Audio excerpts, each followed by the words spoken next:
merong isang Miranda na nagsabi kay Coach Miranda over chat, Coach, I need your advice. I tried to get back to trading, pero lagi pa rin akong natatalo. Pero syempre, ako naman, I don't wanna answer agad-agad by giving an advice.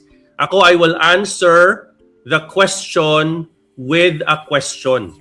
So sabi niya sa akin, Coach, before naman I enter a trade, I check the indicators. Sabi ko sa kanya, meron ka bang setup? Pero the market does not agree. Sabi niya, yes po. Meron naman akong setup. Before naman i-enter yung trade, I check the chart and indicators.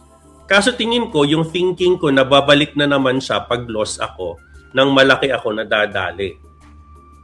So mukhang natatalo na siya before.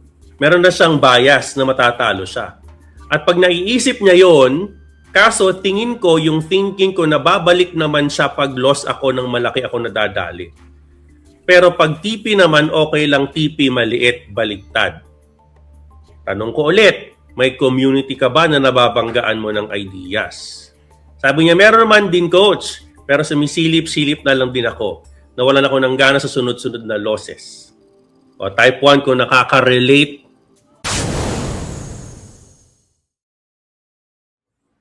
Alam niya yung gagawin, ayaw gawin. Di ba? May community, sumisilip-silip. Tatanungin mo ako anong gagawin mo. Oh, di ba? Alam mo may mga ganyan traders, sa totoo lang, no? Alam mo sa trading life natin, there are times you don't need an answer. There are times you just need to hear what you're thinking. Ano ibig sabihin doon? Gusto mo lang ma-validate na tama yung iniisip mo. At siguro itong tao na to, medyo mabigat para sa kanya kung si Coach Miranda ang magsasabi sa kanya na, hoy, teka lang. Gagawin mo talaga dapat to. You should be able to do this. O ngayon, narinig niya na, ganun ang, alam mo, kadalasan ganun ang tao eh. There are times you don't need to learn it. You just need validation na, okay. Imagine, tinanong ko yung tanong. I asked the question with a question. I answered the question with a question. May community ka ba? Meron ka bang setups? Right? So, in this particular trader, profitable na to. Nagkaroon lang ng losses. At nahihirapang bumalik. Right? Kasi, kadalasan, ayaw mong gawin yung dapat gawin. Bilang isang trader, kailangan tsagain mo eh.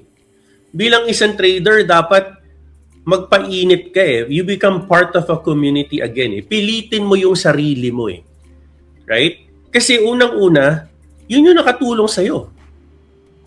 Di ba?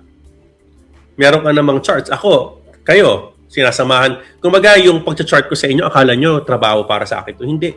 This is for me to learn and hold myself accountable to a higher standards. Yung pag-chart ko, nakakatulong din yun sa akin kasi nag-chart ako kasama kayo. Iba yung pakiramdam ko when I chart with you because I am wearing a hat of a coach.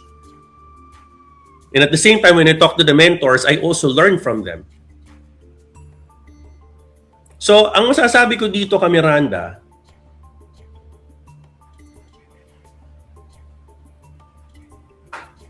ang masasabi ko dito is, I think alam niya yung sagot eh. But trading needs commitment. Trading needs dedication.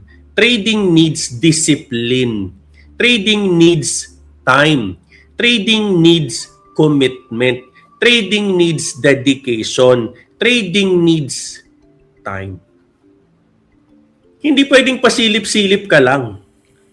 Kailangan mong ibigay yung sarili mo. You need to give. If you expect profits, you need to give 100% of your time to trading. You need to give 100% commitment to trading. Hindi pwedeng pasilip-silip ka.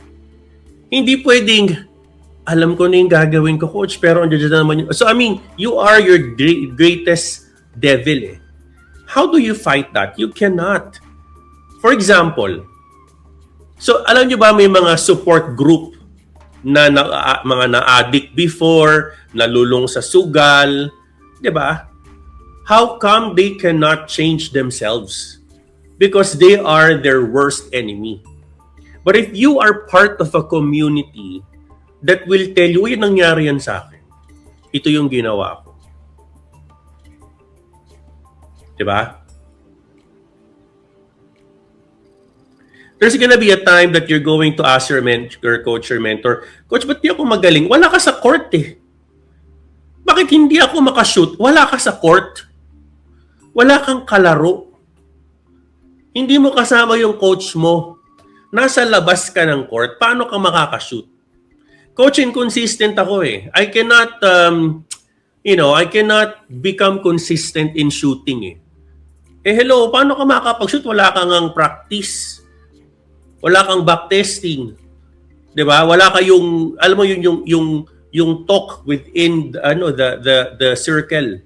Kailangan mo 'yan. If you are trading, part ng trading is filtering, eliminating ego, awareness of yourself, following a system, and last but not the least, T for trading community. Pag wala ka nito, Miranda, expect mo na yung sarili mo, magsa-struggle ka. Magsa-struggle ka. I hope it's a good reminder for each and every one of us that if you would like to become a better version of what we are, if you want to become a better cook, be in the kitchen. If you want to become a better basketball player, be in the court. If you want to become a better speaker, become part of a speaking community. If you want to become part of a better doctor, be part of the medical field. If you want to become a better engineer, become part of an engineering community where we talk about engineering. In the trading community, we talk about the trading market. We talk about the trading discipline. We talk about the trading commitment. Right? Hindi po tayo magiging successful in what we do kapag sinisilip-silip mo lang. Hindi ka magiging successful kung pasilip-silip ka lang. You need to give it 100% of your time. You need to give it 100% of your commitment. 100% of the discipline that trading needs from you. Because if you don't give it 100% commitment, then you'll not get 100% profit, Miranda.